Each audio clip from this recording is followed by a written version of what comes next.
The 2024 year is coming near to an end, and what a year for the market it's been. It's been difficult to not make money this year, and keep in mind the S&P 500 right now currently up about 26.24%, and in 2023 the market was also above 20%. So we've been in the midst of a massive bull run, and at the end of every single year, the financial publishing company Barron releases their top 10 stocks to buy for the next year. So in this video, we're going to be looking at this list and seeing if we agree or disagree with some of these picks, because they definitely discuss some interesting stocks in this article, a few that I'm actually interested in buying and some that I have no interest in getting anywhere close to. So let's go ahead and start going through this list and seeing what we think. So to start off, let's scroll down. We can see the list of our top 10 favorite stocks for 2025 reflects an expectation that opportunities exist outside the Magnificent Seven. If we come down here, we can see it says their picks reflect a bet that value-oriented investing isn't completely dead. Now, one of the things I have to say about that general statement is we have to understand that all intelligent investing is value investing. Growth investing can be value investing. Value investing is simply buying a stock for less than what it's worth. That's a pretty common misconception that we see. For example, I consider buying Google stock when it's undervalued value investing, even though it's a growth stock. But with that caveat, let's go ahead and look at pick number one. And we can see right here, pick number one is going to be Alibaba Group Holding. And if we scroll down, we can see their argument for why we should be buying this stock. Alibaba may be the cheapest e-commerce and cloud computing investment in the world. The stock at about $89 per share trades for just 10 times projected current earnings, well below Amazon's 45 times. Okay, let's stop for a moment. That's a really interesting statement they just made. If we jump over to Seeking Alpha, we can see now at the time of my recording, Alibaba's trading at about $85.14 per share over the past year, up about 12%, and over the past 5 years, down a staggering 60%. And keep in mind, this was a stock that Charlie Munger was loading up on when it was trading up in this range. So obviously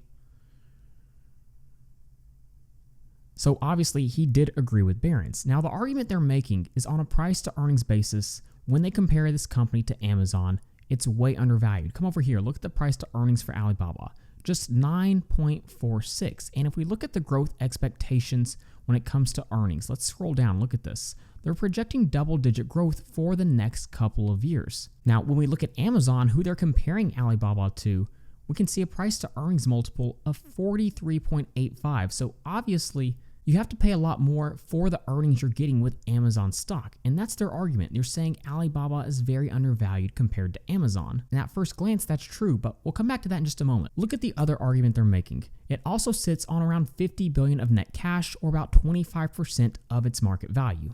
So if we jump over to my balance sheet, let's go ahead and come up here and plug in Baba. What we can see here is, look at the cash and cash position.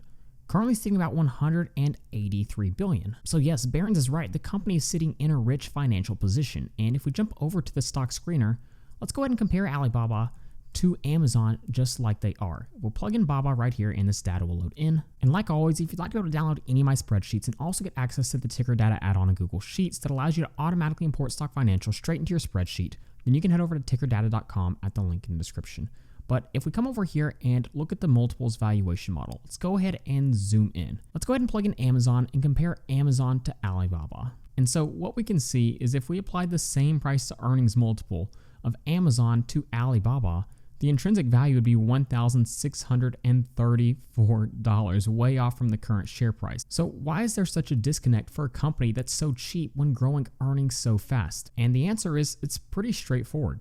It comes down to one thing. China. I haven't seen anyone argue that Alibaba isn't trading at a great value or that the stock isn't cheap, but are you willing to invest in a company that's in China? There's major risk there. So even if we see from a historical multiple valuation that the company does look undervalued, look at the trailing 12 months price to earnings ratio, sitting at just 17.75 when the average PE over the last 10 years is 35. It's about 49% cheaper compared to how it's historically traded, but I just can't find myself investing in a company based out of China. There's too much risk there. Barron's also point out the company is buying back a lot of its stock, which is true. If we jump over to my stock screener, let's go ahead and jump over to the screener and come up here and plug in Baba. What you will notice is the company buying back shares is still a relatively new thing. It looks like they're actually issuing shares for quite some time, and then starting in about 2021, they've started buying back their own shares. So that is good, but really the big problem for this company is it just boils down to China. When I talk about investments that I want to make, I don't want to overcomplicate my process. I want to invest in companies that are safe and grow their earnings at a very predictable and steady rate. So while there's no doubt the value is there, I just can't find myself investing into Alibaba.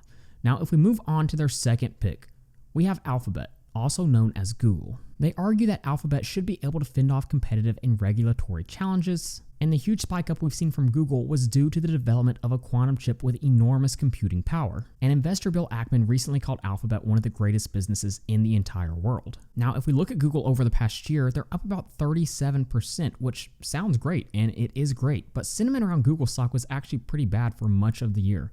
They were trading as high as about $192 and then getting all the way down to under $150 per share, and this is when the class action lawsuits started coming in.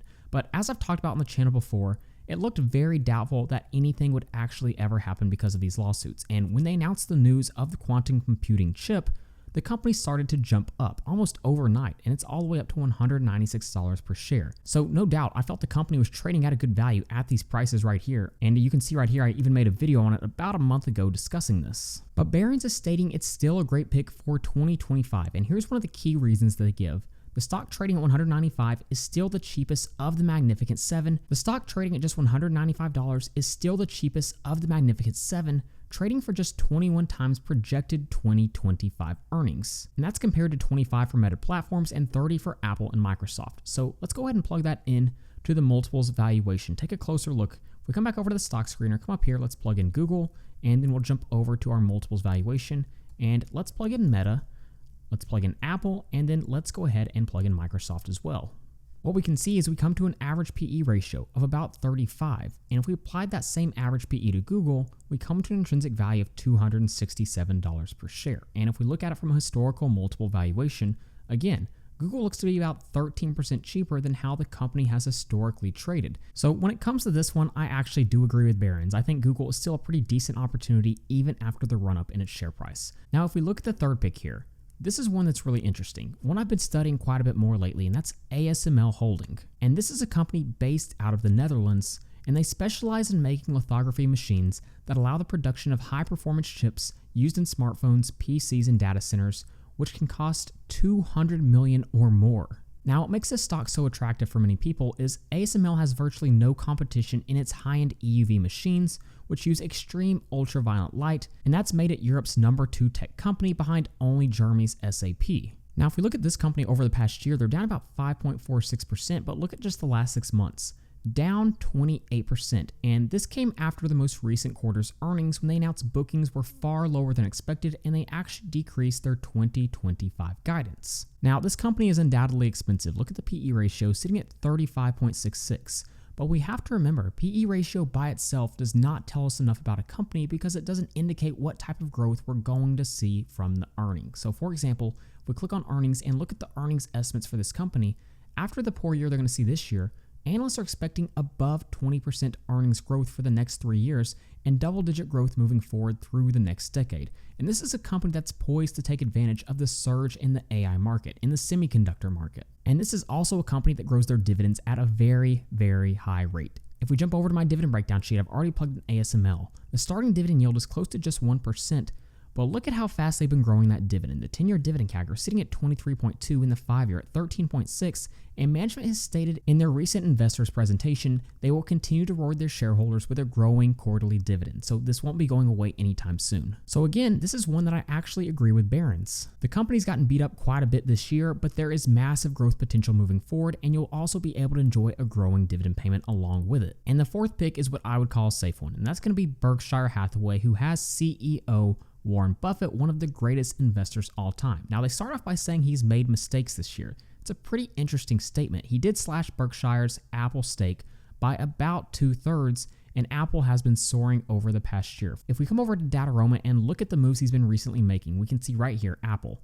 In the most recent 13F filing, he reduced his Apple position by about 25%, which was a big reduction, but to put this in perspective, we can see the quarter before that, he reduced it by 49.33%, and earlier this year, he reduced his Apple position by 12.83%. So he's been consistently reducing his Apple position, which Barron says was a huge mistake, because if we look at Apple over the past year, they've done really well, up about 32%, and as of this very moment, the stock is trading right at its all-time high of $255.27 per share. But here's what's interesting about that statement. If we jump over to the stock screener, let's come up here and plug in Apple. If we come over here and look at earnings per share in 2022, it's sitting at $6.15, 2023, $6.16, and 2024, $6.11. So earnings have actually declined over the past year, and that's despite the company making massive share buybacks over the past decade. So who knows what Warren Buffett is thinking, but the reality is Apple stock didn't go up this year because its earnings was increasing.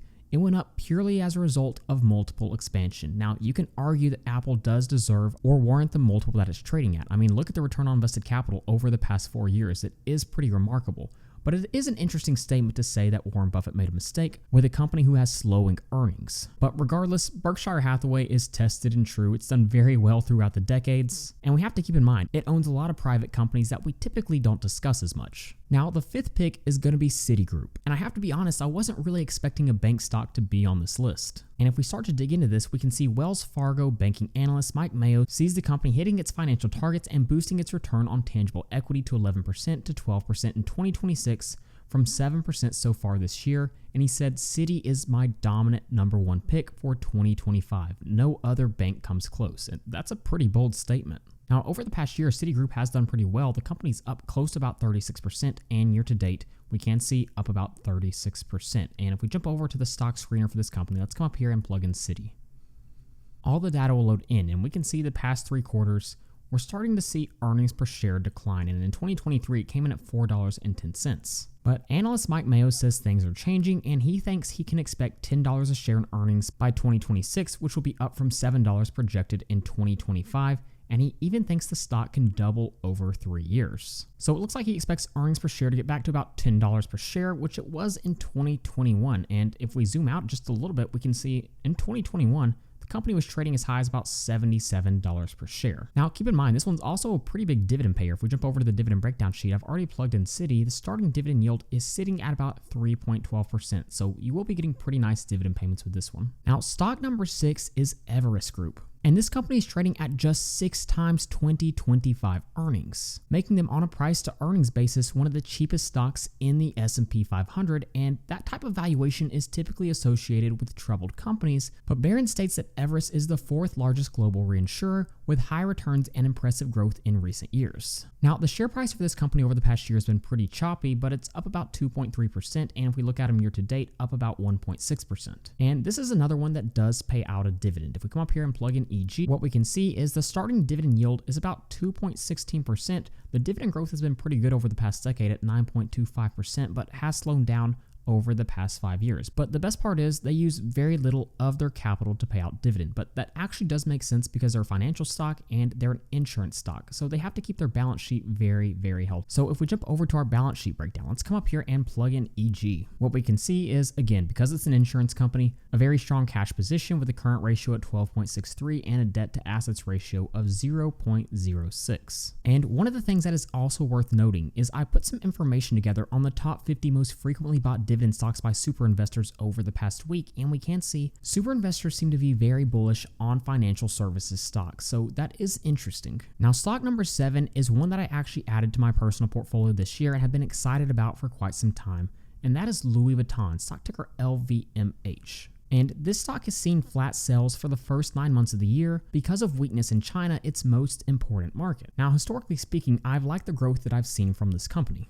We can see earnings and revenue per share has been growing at a healthy rate, and return on invested capital has been very solid over the past decade. And if we look at the profitability and income statement sheet, look at the 5-year revenue CAGR coming in at about 13% and the 5-year net income CAGR at 19%.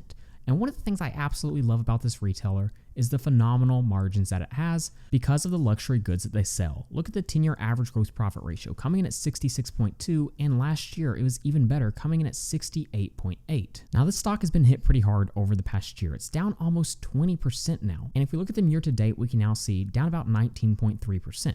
At one point, they were trading as high as $950 a share. Barron's claims that LVMH represents a play on luxury goods revival and a China recovery. HSBC analysts recently upgraded the stock to buy from hold, citing greater exposure to the stronger U.S. market than peers and projected organic sales growth of 4% over the next year. Now, in my opinion, I do still think there are some headwinds ahead for this company, especially over the next year with a weakening economy in China. But for the long term, I actually still really like this company, especially when you look at them from a dividend growth perspective. If we plug in LVMH, what we can see is this company now has a starting dividend yield after the stock sell-off of 2.11%, and the dividend growth has been really good. 5-year dividend CAGR, even faster than the 10-year. 5-year dividend CAGR of about 15%. So that's a pretty nice combination of starting dividend yield with rapid dividend growth. But keep in mind, this is a European stock, and this company actually pays out dividends on a semi-annual basis. So make sure you also understand the tax implications if you buy a stock like this. So I really like this pick from Barron's. This is a company I've been excited about for a while now. Barron's number 8 pick is a stock that's probably been hammered more than any other stock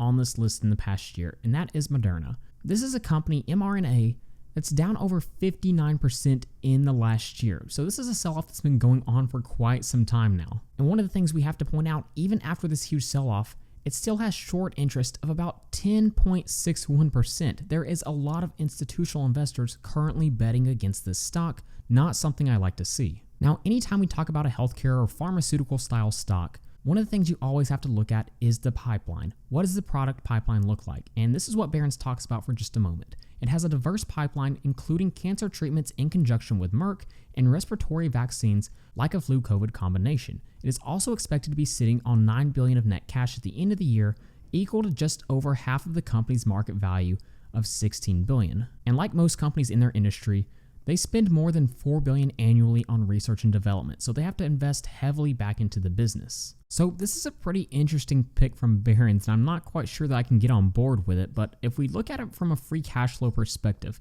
let's come up here and plug in mRNA. What we can see is for the past 3 quarters in 2024, free cash flow has been negative, and in fact, over the past 7 quarters, they've only had 1 quarter where free cash flow was positive, which again, not something I really want to see. Now, perhaps this could change over the next year, but the risk-reward ratio just doesn't seem too healthy for me. This is not a stock I plan on being anywhere close to. The 9th pick from Barron's is going to be an oil/energy company, SLB. They claim SLB is a leader in their field with operations in more than 100 countries, which is impressive, and its depressed shares don't reflect its true profitability. Shares of the company formerly known as Schlumberger are down 20% this year to around $41, even as the Energy Select Sector SPDR exchange traded fund has gained nearly 10%. So they're arguing while energy and oil has done pretty well over the past year, SLB has continued to sell off. The stock trades at 11 times projected 2025 earnings, well below its 5-year average of over 25 times, and yields almost 3%. So let's take a moment and look at this stock. Currently down about 31% over the past year, so even since this article was published, the sell-off has continued. If we look at them year to date, currently down about 28.4%. So let's go ahead and look at them from a dividend perspective because they do pay out a pretty nice dividend. What we can see is that starting dividend yield is nearing 3%, but here's what Barron's failed to mention. Look at the dividend history for this company.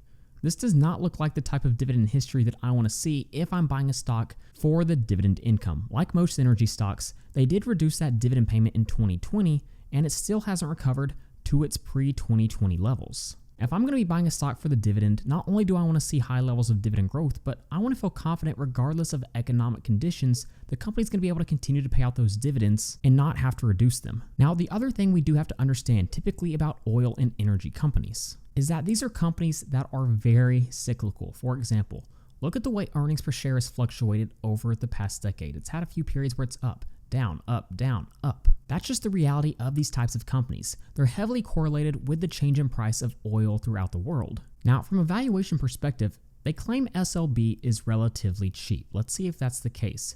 If we look at the valuation here on Seeking Alpha, we can see the company currently has a 10.99 price to earnings for the trailing 12 months, while their 5-year average is sitting at about 23.83.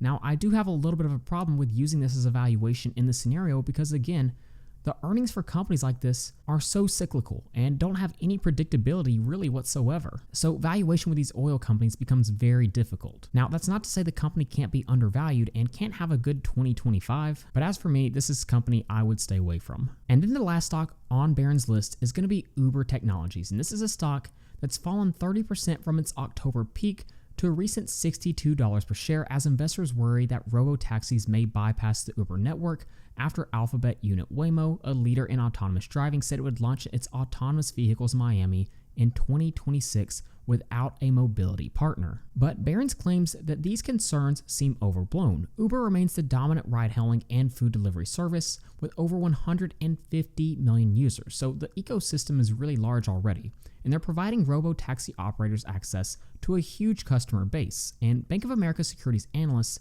Justin Post writes that Uber's already entrenched position in many cities make it an attractive partner for robo-taxis. Now, if we look at Uber's recent earnings report, they saw huge beats on earnings per share and a pretty nice beat on revenue as well. Revenue beat by about $208 million and earnings per share beat by about 78 cents, which is an over 50% beat. But despite this, like Barron stated, we've continued to see the stock sell off. In the past year, down just barely. But if we look at the past month, down almost 15%, and in the last 6 months, down about 12.29%. So if we jump over to our stock screener, let's come up here and plug in Uber. What we'll see when this data loads in is the signs of a young but hyper growth company.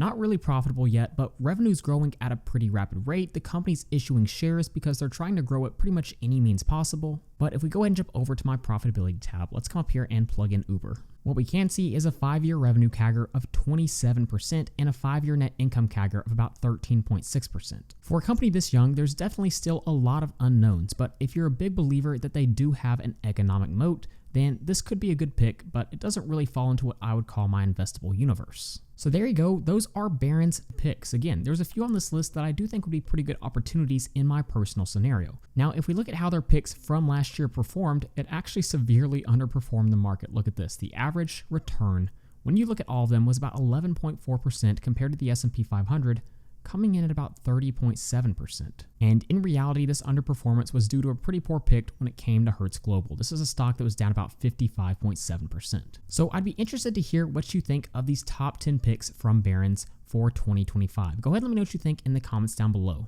And like always, if you'd like to be able to download any of my spreadsheets and also get access to the ticker data add-on in Google Sheets that allows you to automatically import stock financials straight into your spreadsheet, then you can head over to tickerdata.com at the link in the description. So with all that being said, thank you guys so much for watching, and please don't forget to like and subscribe to the channel.